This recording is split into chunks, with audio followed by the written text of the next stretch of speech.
Benefits చాలా ఎక్కువ ఉంటాయి తినటం వల్ల. ఎందుకు అంటే నమిలి తింటున్నప్పుడండి ఒక 3, 4 క్యారెట్లు మీరు తినాలనుకోండి, ఒక అరగంట సేపన్నా పడుతుంది.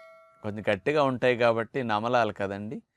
మరి 4 క్యారెట్లు తిన్నప్పుడు అరగంటలో మీకు ఒక అర గ్లాసుడు, ముప్పావు గ్లాసుడు లాలాజలం ఉత్పత్తి అవుతుంది.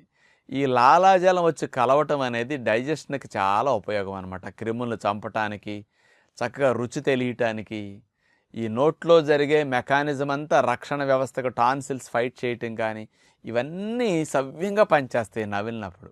కానీ రసం తాగినప్పుడు అట్టా పనిచేయవు. మరి అయినా సరే నేను రసమే తాగమన్నానేంటి? మరి ఎందుకు నమలమంటలేదు మిమ్మల్ని క్యారెట్లు అనంటే, క్యారెట్లు తినటం మంచిది. కానీ ఉదయం పూట మనం ఆఫీసులకి వెళ్ళాలి, ఉద్యోగ వ్యాపారాలకు వెళ్ళాలి, పిల్లలు బడికి వెళ్ళాలి. క్యారెట్లు మంచిదని నేను నములుతూ తినమన్నాను అనుకోండి, ఈ క్యారెట్లు తినటానికే అరగంట సమయం మీరు కేటాయిస్తారు.